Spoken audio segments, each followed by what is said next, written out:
That's what we call it, the ribeye effect. But ultimately, you can just look it up on Google. Any anatomy physiology book will show you that fat slows the absorption of insulin. And any type 1 diabetic will tell you that, yes, anytime they eat a high fatty food paired with a form of glucose, then they get high blood sugar. So everybody understands why macaroni and cheese will make you fat, right? It's a fat food. Everyone knows that. You eat more macaroni and cheese, you get fat. You produce a lot of insulin from macaroni and cheese. Ribeyes, for example, have the same effect. So they're really high in saturated fat, or, any meat that's high in a lot of fat. So if meat breaks down to glucose, like we all know it does through gluconeogenesis, you're still getting glucose from that meat you eat. Not to mention, if your body starts eating all of this meat, you have your glycogen stores. So a lot of people don't consider this piece. And your glycogen stores have about 1,200 calories in glucose stored in your liver and muscles. That's where your glycogen stores are held. So meat breaks down really nice and slow over time. And the amino acids get turned into glucose. A lot of them do. 70% of the amino acids you eat get turned into glucose. And so you're turning that part into the glucose, and then you're eating all the fat that goes with it. Now, the other thing the keto and carnivore people miss is that fat also gets stored as fat. Fat that you eat will get stored as fat. And everyone wants to say, fat doesn't make you fat. It can, but not as much as a higher fat food. And this is the part where everyone gets confused, because they're like, well, why are the vegans so skinny? They eat so many carbs, right? So why are they so skinny if they eat so many carbs, but they produce a lot of insulin? They're missing the fat piece. This is the big thing. Most vegans don't eat saturated fat, for one thing. And they don't usually eat high fat, because most vegan foods are lower in fat. So unless they're junk food vegans. But this is the piece where everybody gets confused at. And the fat is really critical. Now, we need fat. We need good, healthy amounts of fat in our body. We can't live without fat. It is necessary as much as protein is necessary.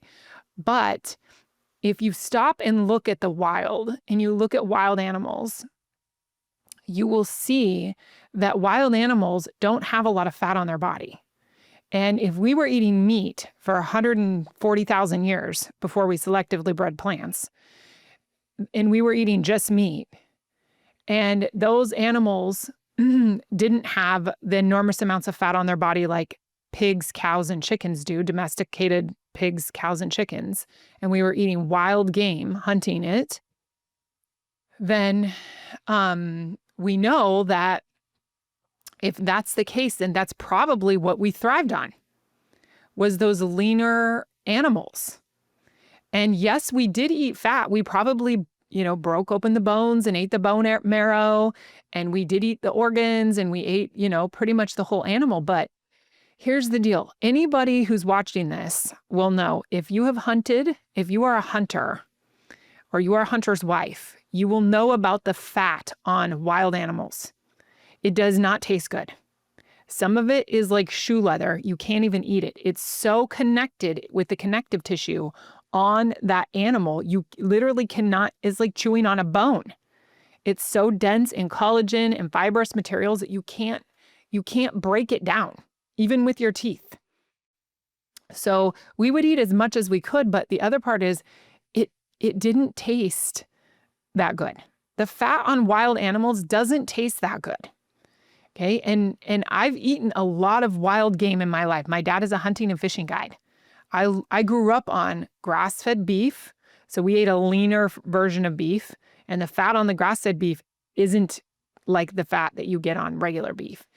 We ate elk, we ate deer, we ate, you name it, fish, all kinds of it. And guess what? We did not prize the fat on those animals, because the fat doesn't taste that good, nor do they have a lot of it. So I look at that and I think this is why we get fat on fat. Nature didn't provide us with all that fat to eat. It just didn't. So we get fat on it. This is how the bears fatten up. They go eat the salmon. They literally pick all the fattiest pieces off the salmon to fatten themselves up. And they leave the fish meat part behind. So we are living in a domesticated world that now resembles a circus. That's what I call it. It's like a circus, and we have clown food. And the clown food is selectively bred plants that were not in the wild, that were made to grow huge amounts of sugar, and selectively bred animals, which I call Sesame Street animals, which are the cows, pigs, and chickens. And they're all producing huge amounts of fat on their body. And this fat is highly inflammatory. It's omega-6 fat. It's highly inflammatory. And we're storing it as fat. It's slowing the absorption of insulin down in our body when we eat it. So we're overproducing insulin. Anytime you overproduce insulin, you can't get into ketosis. Insulin is the gatekeeper for your fat cells. It sits on your fat cells. It will not allow you to burn your fat for fuel, which is how nature intended it to be. But if you have too much insulin, you're never getting into your fat cells. So it's one of those things that when you know, Jesse, when you know from a type 1 diabetic and you watch it happen repeatedly, you can repeatedly do it over and over and over again. Watch his blood sugar go up from a ribeye. You start really understanding how insulin works and how your blood sugar works. So the keto carnivore community, they think, oh, fat doesn't make you fat because it doesn't produce an insulin response, and insulin's the hormone that makes you fat. They're not wrong, but they don't understand those two factors, which is one, fat will make you fat. It will get stored on your body as fat. And two, the insulin effect of protein paired with fat. Protein paired with fat. It will cause an insulin spike. Now, am I saying don't eat fat and protein together? No, absolutely not. Eat it just like it came to you. But instead of just eating chicken thighs, eat the whole bird. Okay? Instead of just eating ribeyes, eat the tenderloin too. Eat the whole cow. Don't narrow yourself to ribeyes, bacon, and butter and expect to get super slim. Now, some people can, but the majority that I've seen cannot. And they come into my program and they're super upset because they did carnivore and, they didn't lose the weight like they expected. Or they did keto and they didn't lose the weight like they expected. And so they get in, and after, some of these girls have been doing carnivore for 2 years and they can't budge an inch. And they come in Primal Bod, they learn how insulin works, and literally in 3 months, they're down 25 pounds. They couldn't budge for 2 years, eating nothing but meat. And these girls are strict. They don't fuck around. They're really serious about it. They're like, I'm doing just this. They're not cheating. So it's incredible to know that you have power over it, because a lot of people think that it's just their genes, it's their bad genes, or diabetes runs in their family. Well, shit, we all must be freaking cousins then, because diabetes is running in everybody's families. Cancer's running in everybody's families now. So we can't use that excuse anymore. We have to look at our diet. Okay, I want to make sure I understand the physiology here. So there's the two different pillars when it comes to fat. The first one being saturated fat specifically, but too much fat in general, affects insulin. We produce too much of it. And you gave that example there of Tom, where his blood sugar stayed spiked off a ribeye for, was it almost a day? Yeah, it was into the next day. We couldn't get it down overnight. Yeah, and we can repeat that. We've repeated it several times, and it'll stay locked in. It depends on how fatty the meat is. Like if he ate a whole ribeye with all the fat and a little pat of butter on top, yeah, he'd be destroyed until the next day. Like, for example, meat breaks down to sugar over time, slowly over time. And fat can stay in the bloodstream for a long time. That's why they tell you to fast if you do a cholesterol test, because saturated fat can stay in your bloodstream for a long time. So if you eat, if you have half and half creamer in your coffee in the morning, you go for your, your blood test for your cholesterol, it's gonna show with high cholesterol because that fat is gonna be in your bloodstream. So fat can stay in the bloodstream for a long time, and that meat can get broken down in your gut for hours. And so the meat is getting broken down and taken to the liver, those amino acids taken to the liver and turned into glucose. And that's slow. But then you have all that fat that's just gunking up the bloodstream that's really slow. And it creates for high blood sugar for hours. And when you have high blood sugar for hours, your body has to double down and get the insulin out there. So it's just more and more and more insulin. Okay, the other piece I wanted to ask about that, you mentioned in general, a lot of people don't think that fat can lay fat down on the body. Is the mechanism there the same, or is there a different mechanism other than the insulin blocking? That's a good question. And I feel like Dr. Ben Bickman would be able to answer that better than I would. I can just tell you what I see in general in my,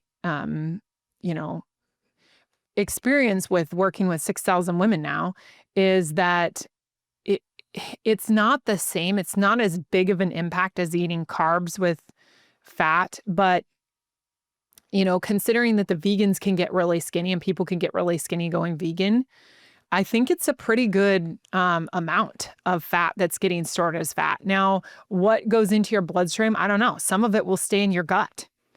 Some of it will get excreted out your stools. So I think it all depends on absorption. It's kind of bio-individual in that way. I think everybody is different for how much fat they eat. How much do they then convert into fat or store as fat? I think it's probably different for everybody. And then if you have the insulin factor with it, oh yeah, you're going to be doubling down on making your fat cells bigger. But this is why keto people think, well, fat can't make you fat. It's because fat doesn't make you really produce insulin by itself. Fat eaten alone. So for those people who are doing fat fasts and they're doing like just butter or just eat butter, or, back in the old keto days in the 90s or the early 2000s when you would eat, coconut oil, and you would just do coconut oil and get your MCTs in and make all these ketones, right? The thing about that is why don't you just want to burn your own body fat? Why do you want to make ketones from medium chain triglycerides? But here's the deal is you're not going to get fat doing that really because you're not producing enough insulin, but you're also not going to really get into fat burning either because you're burning everybody else's fat. You're burning the coconut's fat. You're burning the cow's fat. You're not burning your own fat.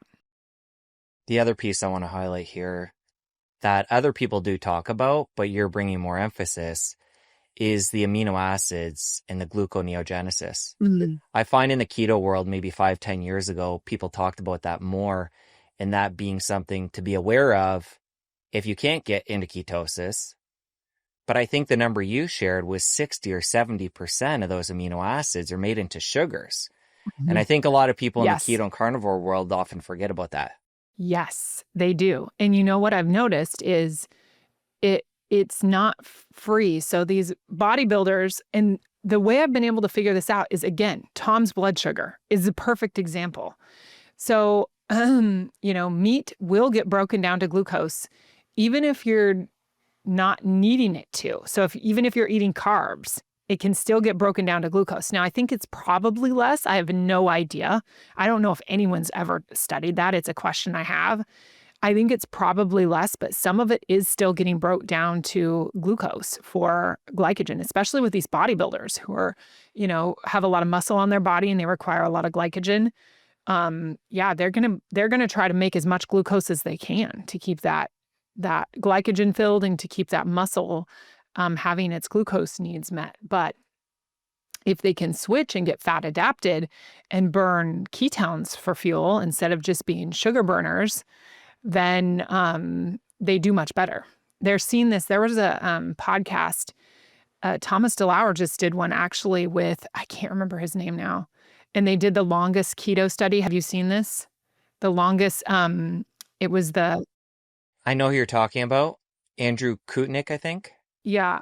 He's a previous Yes. guest of the show. I didn't watch it, but I believe I saw it in my feed. Oh, is he? Yeah, yeah. Okay. So yeah, I just watched that. I didn't watch yours. I'll have to go back and rewatch it. I thought it was really interesting, but their performance doesn't change, being fat adapted and being into ketosis.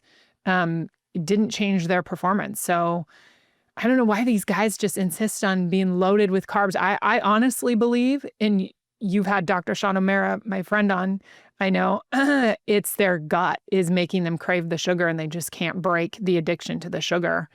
And so they use excuses like, oh, I feel like shit. Well, yeah, you do for a few days when you stop eating carbs and you have to switch into fat adaptation. But, like it's better than developing insulin resistance, and they're seeing all these guys develop insulin resistance and having metabolic dysfunction now because they're eating so many carbs and so much glucose.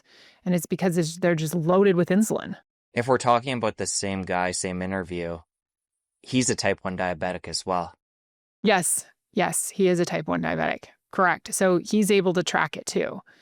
And it makes it real clear. It literally dissolves the argument. There is no argument. When you look at a type 1 diabetic's lifestyle and their blood sugars and how much insulin they have to give themselves and their A1C, you can't argue it.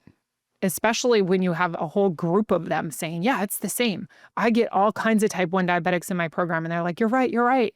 And mostly they're attracted to me because they know when I say something like, yeah, ribeye spikes your blood glucose to 300 and keeps it there overnight for type 1 diabetics. They're like, it does it to me too. So when you have that many people saying, yes, that's how it works, you can't argue with it anymore. It just is the way it is. Well, you're definitely bringing a new piece to the puzzle with this ribeye effect. Nobody else is talking about it. I'm intrigued by it. What you're saying makes sense. And I'm excited to see this go out into the world and get other people's opinions because it's a radically different paradigm than most are talking about. Absolutely. Yeah. And, there's always going to be the outlier that's, the type 1 diabetic says, oh, my blood sugar doesn't do that. There's always going to be someone, that doesn't happen to. But we're looking at majorities. We're looking at large groups of people. So, yeah, I hope that people can, hear what I say and just keep listening. Just keep listening to the message. There's so many people out there talking about it right now, the carnivore community. And no, I'm not the only one. Like I said, Dr. Ben Bickman, he's great. He's out there, been trying to talk about it, and it's just getting people to understand that. I guess it's more or less trying to help them to want to have a better life. Because there's a lot of people out there that don't want to have a better life. They're just stuck. And they're like, well, I just want to keep drinking my Mountain Dew and, eating my corn dog. That's what they want. That's a lot of America. And they don't want to change. And it's sad. So my whole mission is try to get women to the ones that want to change, the ones that are there that are like, I really am trying. They tried the keto, they tried the carnivore, and get them and the guys too, to help them figure it out and to help them learn how their bodies work for the first time in their lives so they know what to do for the rest of their lives. It sounded like other people in your program have had a similar ribeye effect, but because your husband is type 1 diabetic, anything different with his metabolism that could be a variable here too? What do you mean? Well, just being a type 1 diabetic, we're focusing in on this ribeye effect and this insulin response. Mm-hmm.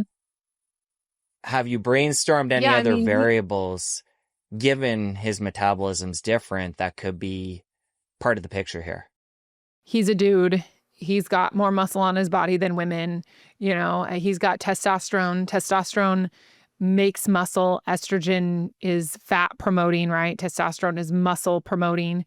So he, yes, I consider all of these things, but, my biggest consideration was doing it myself.